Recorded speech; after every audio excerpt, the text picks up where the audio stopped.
Welcome back, dears, to another chilling episode of Dearest Mother's Darkest Secrets. I am your host, Teri True Crime, and today we're diving into a case that is as shocking as it is heartbreaking, a story that will shake you to your very core. In our previous episodes, we've explored the dark recesses of motherhood, where love is twisted into something unrecognizable. But today's story takes us even deeper into the darkness, to a place where the unthinkable becomes reality. This is the story of Melissa Towne, a mother whose actions defy comprehension and understanding. What could drive a mother to commit an act so monstrous it left an entire community in disbelief? As we peel back the layers of this case, we'll uncover a disturbing mix of mental illness, desperation, and perhaps something even more sinister. Melissa Towne's case is one that forces us to confront the darker side of human nature, a side where the bond between mother and child is shattered in the most horrifying way imaginable. So grab your favorite glass of wine, sit back, and prepare yourself for a story that will leave you questioning everything you thought you knew about the capacity for cruelty within us all. This is Melissa Towne, a name that will forever be etched in infamy.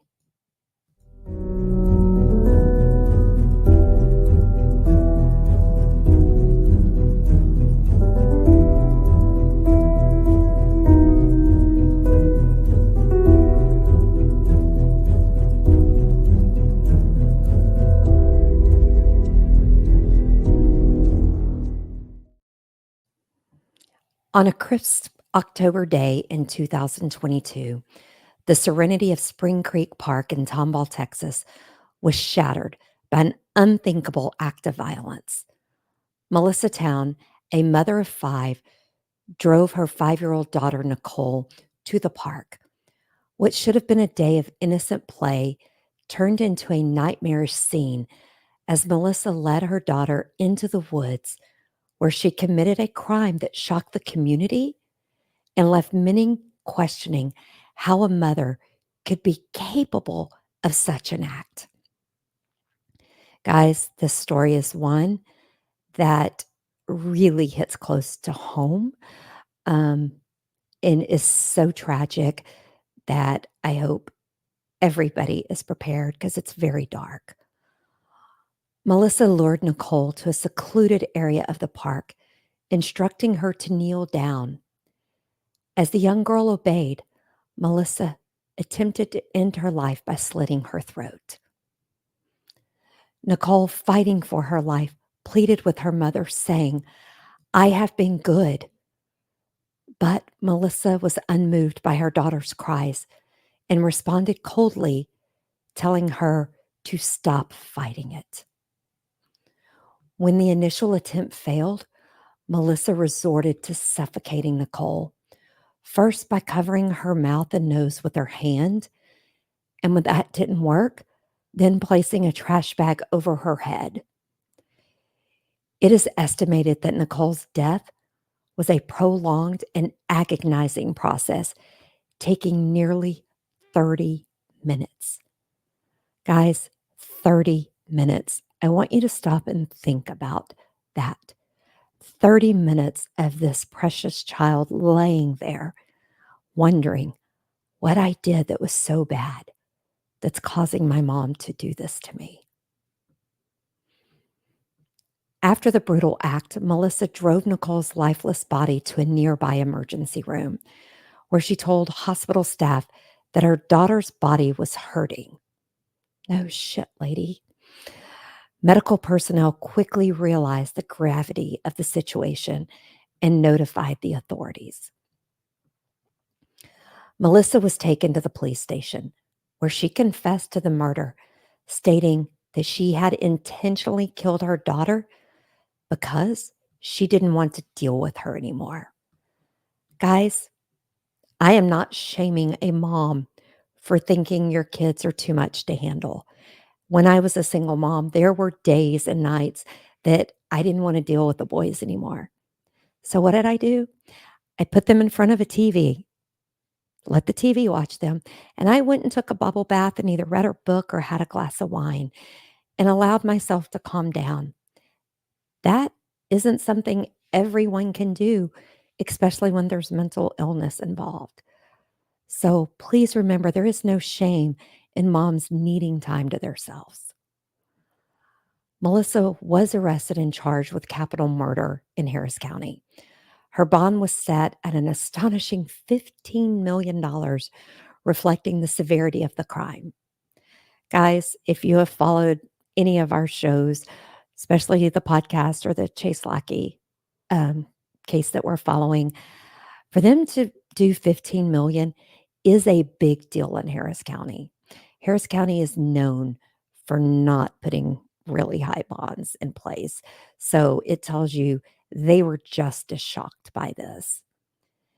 Now, during her arraignment, Melissa's attorney revealed that she had a history of severe mental health issues, having been institutionalized 9 times prior to the murder. He requested a mental health evaluation, suggesting that her long history of mental illness might have contributed to the crime. Might? I'm going to just go out on a limb. I'm not a psychiatrist, I'm not a psychologist, but I'm going to say it had something to do with it. In September 2023, nearly a year after the murder, Melissa was found incompetent to stand trial. The decision was based on a comprehensive psychiatric evaluation that highlighted her ongoing struggles with mental health. Despite this, the legal process continued, and in June of this year, Melissa was declared competent to stand trial. Her attorney has since filed notice that he intends to present an insanity defense, arguing that Melissa's mental state at the time of the crime rendered her incapable of understanding the nature of her actions.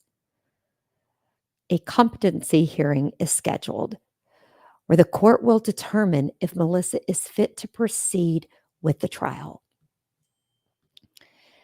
The tragedy of Nichole's death was not an isolated incident, but rather the culmination of a long history of dysfunction, neglect, and mental illness within the household.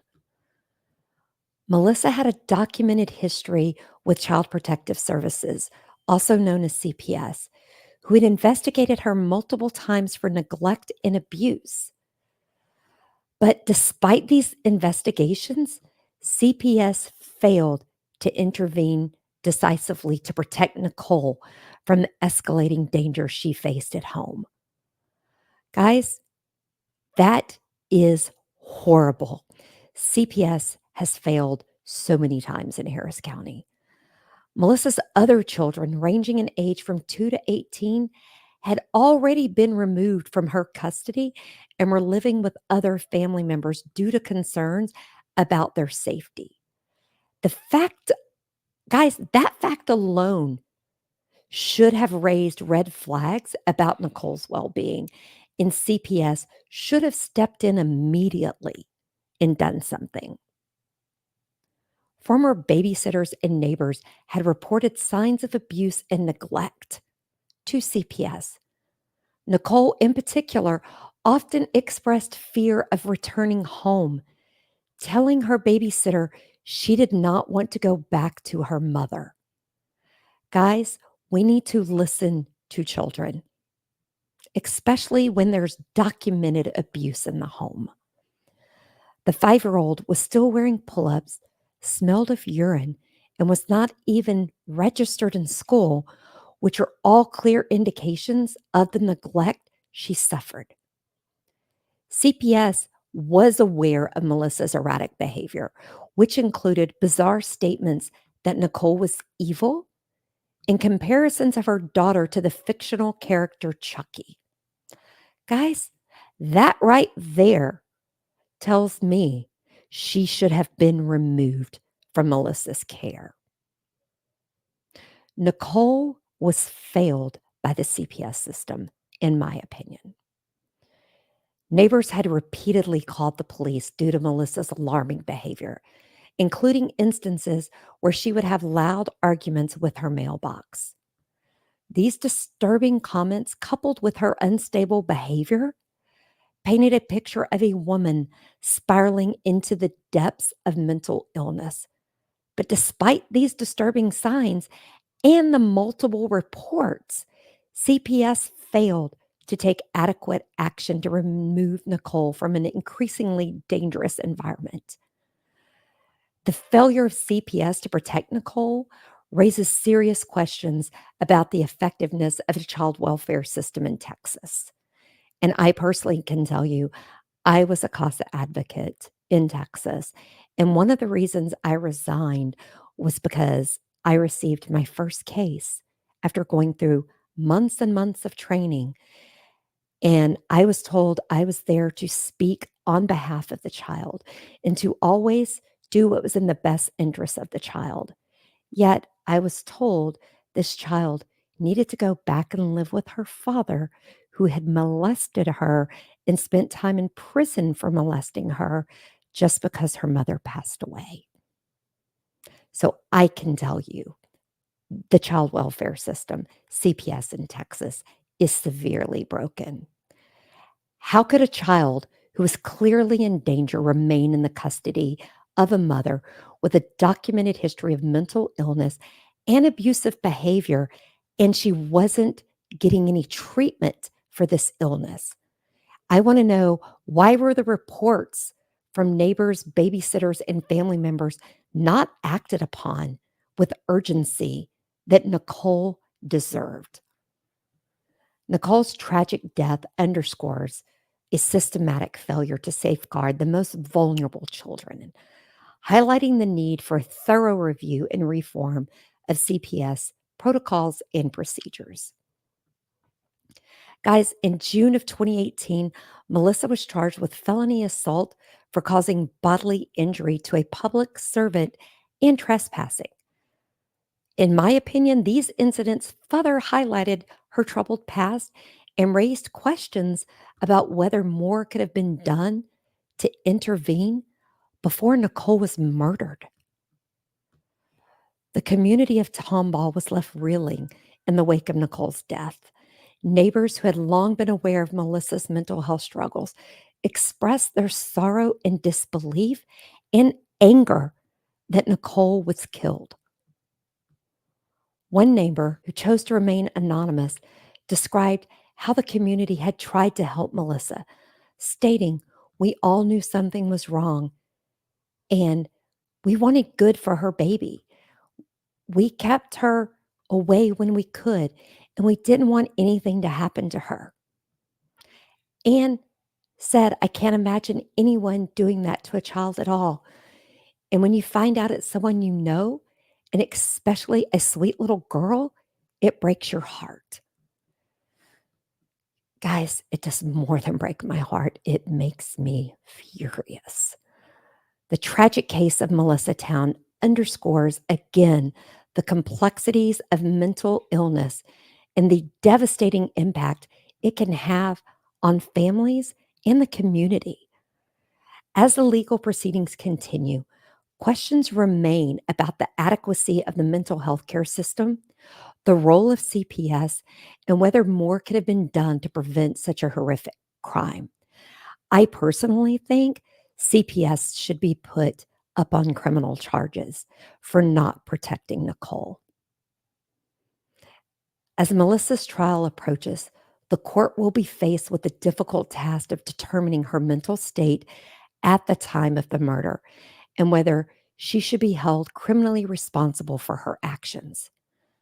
For the community of Tomball, the memory of Nichole, a young girl whose life was tragically cut short, serves as a painful reminder of the consequences, once again, of untreated mental illness and the importance of early intervention in such cases.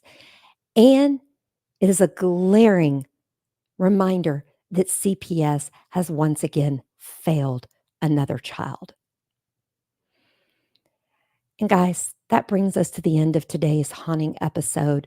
The story of Melissa Towne is one that lingers in my mind and many others long after it's told or they've read about it. It's a chilling reminder of the depths to which some can fall and the tragic consequences that can follow. As we close this episode, we're left with heavy hearts and once again, more questions than answers. How could a mother, a figure meant to protect and nurture, commit such an unspeakable act? And guys, it's a question that may never be fully understood, but one that we must continue to ask, if only to prevent such tragedies in the future. Mental illness is real, it can be treated. If you or someone you know is struggling with mental health, please reach out to a professional. Help is out there, and there is no shame in getting help. And it is never too late to seek it. Even after Melissa has killed Nichole, she can get help and become a better person. You can call or text the Suicide and Crisis Lifeline at 988. It's a free 24/7 toll-free hotline that connects people to trained crisis counselors. Thank you for joining me today as we explored this dark and difficult tale. I know, once again, this wasn't an easy story to hear, but it's through confronting these uncomfortable truths that we shed light on the darkest corners of humanity. Guys, don't forget to like this video and leave a comment below letting us know your thoughts about this case. If you've liked what you've seen, please be sure to subscribe to our channel and then become a member by clicking the join button. And if you join our channel, you will get early access to all Dearest Mother's Darkest Secret videos and much more exclusive content. Join me next time as we uncover another chilling case where the bond of motherhood is tested in ways we could never imagine.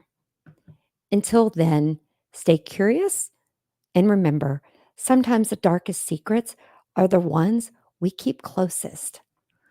I am Teri True Crime, and until next time, stay safe, watch out for crime, and please enjoy your wine time. I'll see you next time.